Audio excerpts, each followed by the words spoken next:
Celso, helicóptero pousando. Dá o start pro helicóptero da PM. São vários sacos pretos. Tem muita coisa, galera. Muita coisa. Vários sacos pretos.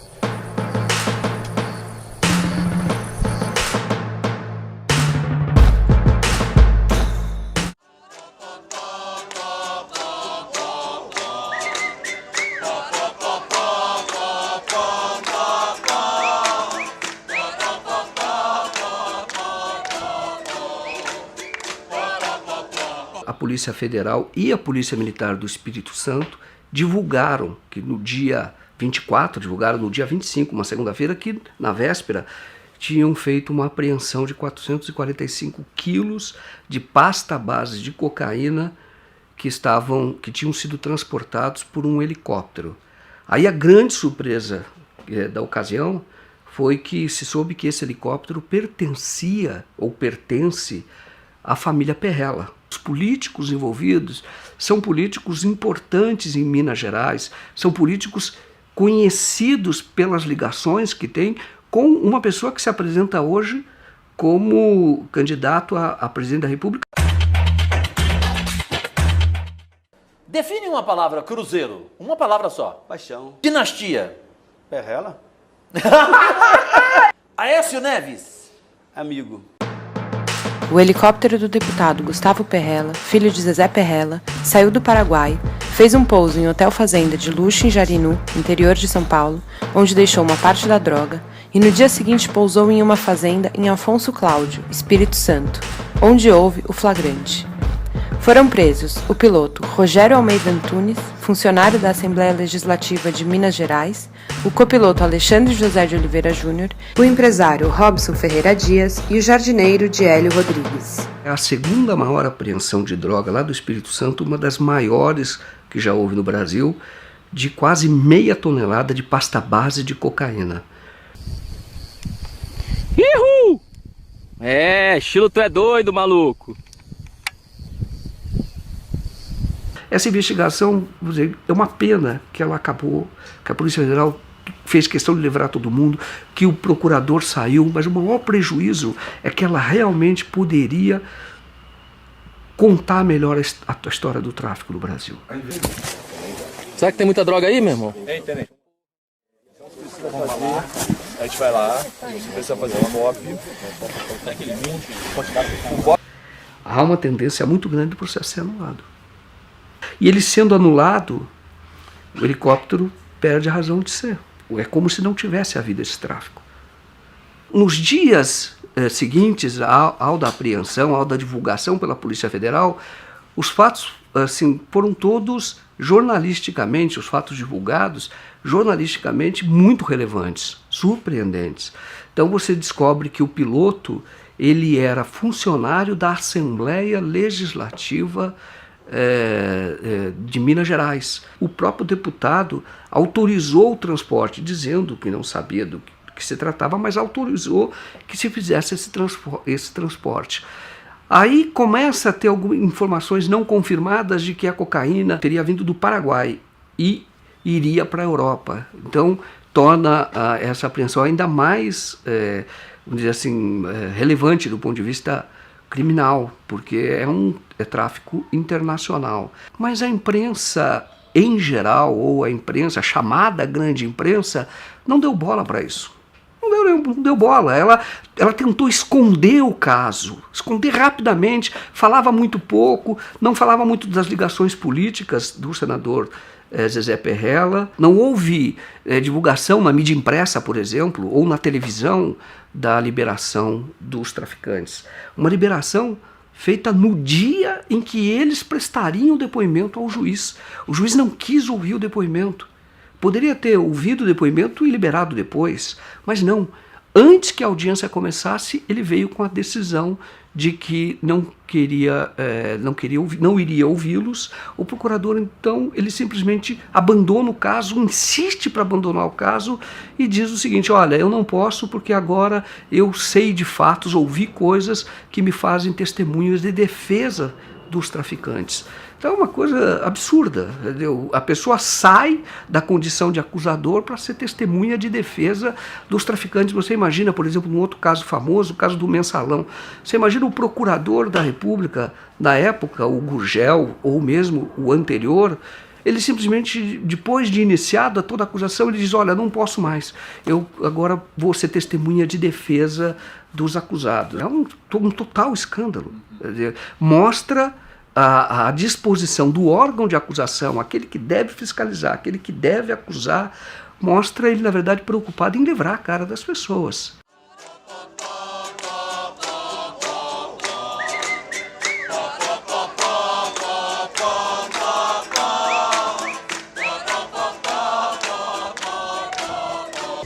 Várias investigações em curso, com provas, inclusive, sobre a relação dessa família Perrella, tanto o Gustavo como o Zezé, com várias ações ilícitas. E isso já é, sim, material suficiente para abrir uma investigação, uma CPI, aqui nessa casa, para poder investigar isso. A questão da carne adulterada com água congelada, ela não é mais falada em canto nenhum.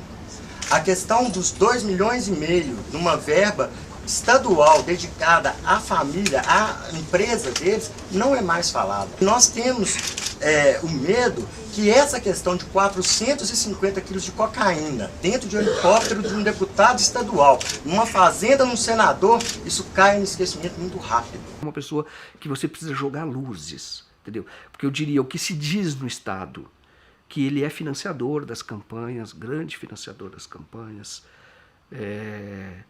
ele tem casos, processos hoje respondendo no Ministério Público por improbidade administrativa, porque as empresas que ele tem prestam serviços para o governo do Estado a preços superfaturados.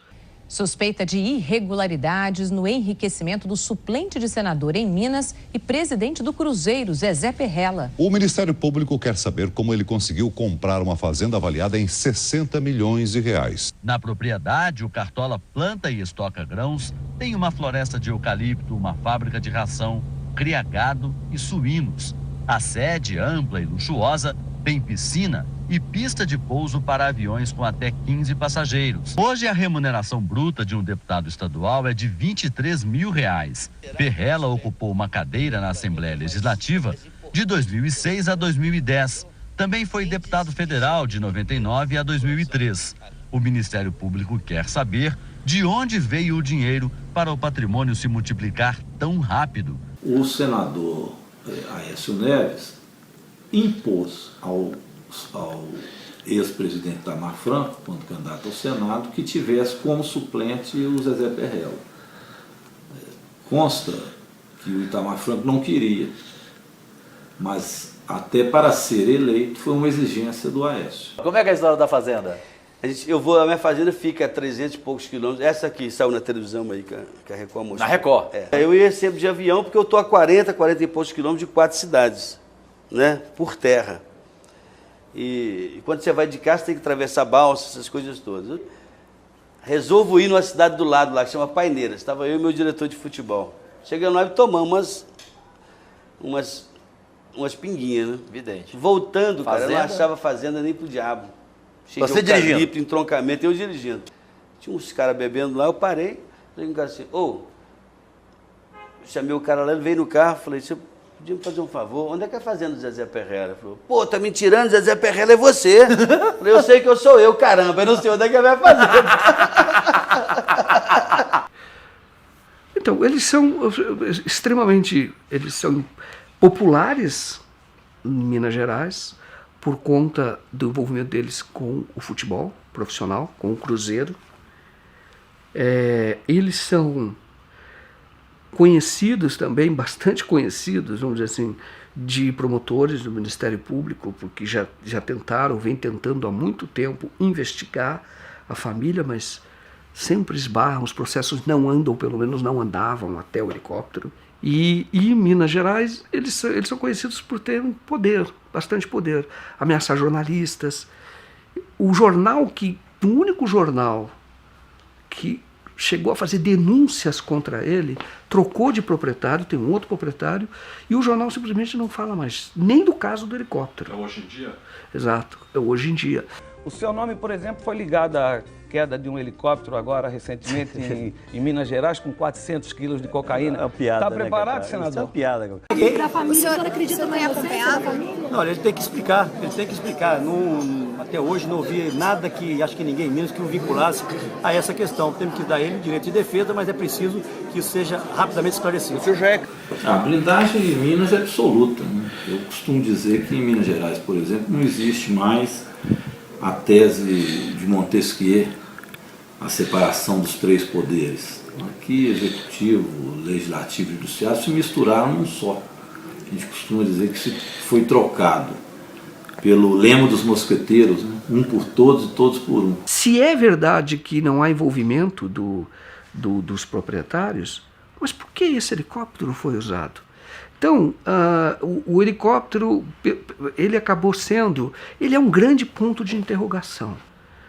3 ou 4 dias depois da apreensão, você tem o delegado da Polícia Federal que convoca, que chama a imprensa para dar uma entrevista cujo objetivo era mostrar ou dizer que para a Polícia Federal, o Zezé Perrella, senador dono do helicóptero, o deputado dono do helicóptero, não tinha nenhuma relação com esse caso. Ele veio num papel que não é dele. O papel dele é apurar. É por isso que existe o aparelho policial. O chamado, quando as pessoas que entendem de direito dizem, o chamado contraditório, quando você vai provar que não é bem assim, você vai dar uma versão contraditória, esse é o papel do judiciário, é quando chega ao juiz. Mas até ali, você tem um aparelho, o aparelho policial, o aparelho do Ministério Público, é justamente de acusação. É justamente de buscar, quando vem indícios, buscar elementos para poder acusar. Isso é para proteger a sociedade. Só que não é justo que essas pessoas, nesta fase de indiciamento ou de suspeita, elas sejam presas. Mas, enfim, elas são efetivamente suspeitas. Agora, depois você tem um judiciário, que seria imparcial, que julga ouvindo advogado de defesa e Ministério Público. Neste caso, você parece que só tem defesa. Você não tem acusação. E aí quando se diz que a própria imprensa que tem esse papel, nós ouvimos já que ela é o cão de guarda da sociedade, que ela tem esse papel de fiscalização, ela também não fez, ela também se omitiu. Você tem, por exemplo, uma pessoa do Rio de Janeiro, que é o Robson Ferreira Dias. A polícia disse que ele era um comerciante, assim, menosprezou, como se fosse uma pessoa um laranjão. E não é. Esse era empresário de futebol, também empresário de futebol profissional. E tem muitos bens na cidade dele, em Araruama. Ele fez viagens para negociar a compra da cocaína na Colômbia. Ele fazia os contatos na Europa. O Alexandre tem uma escola de pilotos em Campo de Marte. E aí quando você conhecia o Alexandre, então você vê que o Alexandre era um empresário em ascensão, crescendo muito rápido. Em 3 anos ele não tinha nenhum helicóptero, passou a ter 5, muitos alunos, ele muito ambicioso, muito articulado, muito preparado, muito inteligente, sem nenhuma passagem pela polícia. Ele era maçom, participava de associações de pilotos, ele era um cara respeitado, entendeu? Como empresário, em ascensão. 26 anos, um empresário. Deu entrevista em rede nacional. Alexandre, você é traficante? Não sou traficante. Com toda sombra de dúvida, não sou traficante. Mas você foi buscar cocaína e levou para o Espírito Santo? Negativo, seu Joaquim. Fui contratado para fazer um voo do Paraná para o Espírito Santo de produto eletrônico e veterinário. Em momento algum nós tínhamos conhecimento que estávamos transportando cocaína. Nem eu e nem o outro piloto, o Rogério. O senhor acha que foi usado? Com certeza foi usado. Com que objetivo? Olha, eu não sei te dizer, mas eu acredito que qualquer piloto que soubesse que estivesse transportando cocaína não pousaria em nenhum aeroporto controlado. Você entendeu? A gente pousou em Avaré, pousamos em Divinópolis. Você entendeu? Com conhecimento da carga, se tivéssemos o conhecimento, a gente não pousaria em nenhum aeroporto. Agora, Alexandre, de qualquer forma, pelas fotos que a gente vê, eram tabletes ali de cocaína. Pelos ver lá no porta-malas do carro, ver no banco de trás. Isso eles abriram as malas para jogar no carro. Mas quando saiu da aeronave, tanto no vídeo da Polícia Federal, estava tudo em sacos pretos, né? Estava em malas pretas e caixas, né? Então eu acredito que eles rasgaram para jogar no carro, né? Para caber, até porque o volume era... E quando você viu? Aí a gente se desesperou, tanto eu como o Rogério, né? Os dois correram para abastecer. Só que aí então a aeronave já tinha sido desligada, né? Se a gente tivesse conhecimento, a gente não ia desligar. A aeronave não precisa ser desligada para abastecer. A gente poderia abastecer. Se a gente tivesse conhecimento do que era, a gente ia abastecer a aeronave acionado. A gente cortou a aeronave, desceu, foi buscar o combustível. Ninguém estava... em momento algum a gente tinha ciência do que se tratava. Só quando eles começaram a abrir. Aí bateu o desespero. Só que quando a gente viu o que era, já começou a chegar a polícia, né? Agora, Alexandre, tem uma mensagem que é trocada por o piloto, pelo Rogério, com o primo dele, em que ele diz que estava transportando coca. E tira até uma foto. E transmite uma foto. Eu não tive acesso a isso, eu não vi. O que eu posso garantir é que a mercadoria veio toda em malas e caixas fechadas. A gente não tocou em nada, a gente não carregou a aeronave em momento algum. E qual era a linha de defesa do senhor? A nossa linha era justamente nisso aí. Que ele não tivesse conhecimento que era droga. Seria isso aí tentar saber que ele é primário, a pessoa que nunca se envolveu com crime. É um empresário. Para nós foi surpresa também. O que o senhor acha que vai dar esse processo? A justiça tem que decidir. Esse processo, sob a minha ótica, está nulo. A prova ilícita não tem valor algum. Por que São Paulo, que tem a maior frota de helicópteros do mundo, e esse piloto que nos deu entrevista, foi ele que articulou o transporte. Então foi ele que trouxe um helicóptero de Minas Gerais para fazer esse transporte. Teoricamente foi ele que trouxe. Mas eu me pergunto, mas por que ele precisava trazer de Minas, se aqui em São Paulo tem tanto helicóptero? Ele próprio tinha 5 helicópteros. E ele é o menor nessa cadeia. Você percebe que ele recebe ordens. Quando você vê a investigação, eles falam todos em códigos, com apelidos. Ele é subalterno. A descoberta foi da polícia, esteve lá, só que ela não valorizou isso dentro do processo. Porque a droga, pela legislação, o próprio território do hotel, por ter guardado a droga, está sujeito até a confisco, assim como o helicóptero. E então são pessoas que são empresários, sem nenhuma passagem, riquíssimos, são donos do hotel. Num Jeep verde, eram 3 homens que vieram até o helicóptero, pegou o Jeep e levou para dentro do hotel. Estavam todos em malas pretas, em sacolas pretas grandes. Foram todas para o hotel. No dia seguinte ele volta lá, pega de novo, só que havia menos sacolas, havia 3 sacolas a menos. Volta de que horas vocês pararam em Jarinu? Isso, quando veio e descarregou. Do Campo de Marte para Jarinu dá 15 minutos. A gente chegou lá um meio de 15 mais ou menos, no domingo. Isso quando estava indo, pegando a mercadoria. Exatamente. Mas e quando descarregou a mercadoria, era que horas? Era por volta de umas 4h30, 5 da tarde. De sábado? De sábado. E você sabe quem são as pessoas que pegaram essa droga? Não sei quem são as pessoas. A única coisa que foi passada é que ia ter um Jeep e iam ter 3 pessoas para receber. Um Jeep verde, 3 pessoas. Né? Segundo ele, era funcionário dele da 25. Então a gente pousou no Hotel Fazenda, em momento algum a gente pousou no local escondido, pousamos no local. Eu e o Rogério, outro piloto, a gente não tinha conhecimento do que estava transportando. A gente sabia apenas que era produto eletrônico e veterinário. Em momento algum a gente desconfiou que era droga. Você acha que os donos dos hotéis sabiam que estava sendo descarregada essa mercadoria lá? Eu não posso afirmar para o senhor. Não posso afirmar isso. Até porque eu não conheço os donos do hotel. Né? Eu fui contratado pelo rádio e foi a única pessoa que eu tive contato. Né?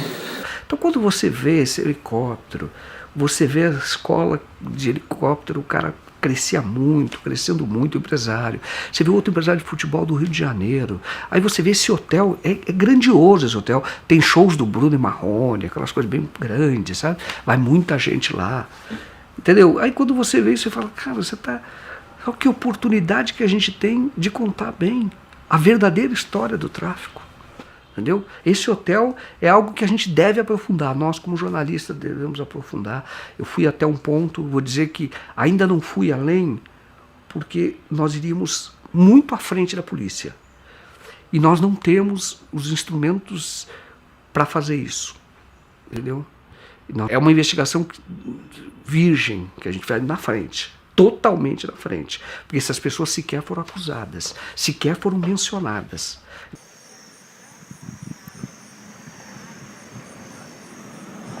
Afonso Cláudio, ela vive assim, Afonso Cláudio é uma cidade pequena, uma cidade de 30 mil habitantes, de atividade agrícola assim, intensa, cidade de morros, e de repente um helicóptero aparece lá, de um senador de um outro estado, que para eles, Espírito Santo é um estado muito pequenininho, eles veem Minas Gerais como uma potência, entendeu? Uma grande potência.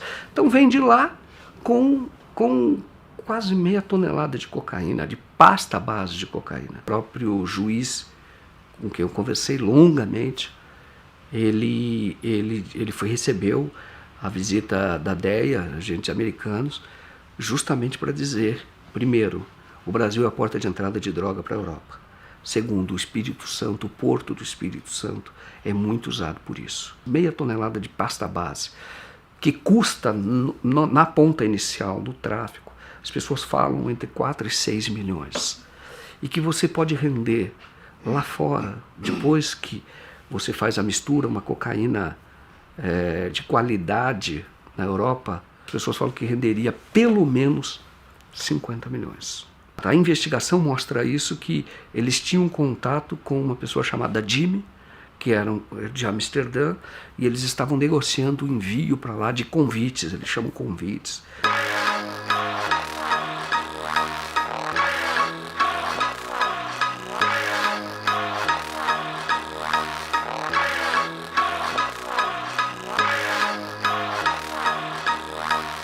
A investigação parou. Os caras foram soltos. Foram soltos sem pagar fiança, sem exigir, por exemplo, tornozeleira, que poderiam ficar em tornozeleira, sem nenhuma obrigação de comparecer mais à justiça. O helicóptero pode ser devolvido para a família Perrella. A droga vai ser queimada, mas ninguém tem certeza que se o que vai ser queimado será a mesma droga. Aí diz, olha, e como é que fica a sociedade? Por que estamos fazendo tudo isso? Agora, impressionante é que se hoje você for em qualquer presídio, feminino sobretudo, a maior parte das pessoas que estão nesses presídios, presos como ratos, assim, de superlotação, a maior parte é por tráfico de drogas. A maior parte. Mas olha que contradição. São as pessoas pegas com meio quilo, às vezes até para consumo próprio, essa é a discussão. Essas estão presas, mas presas por 10 anos, por 12 anos. Entendeu?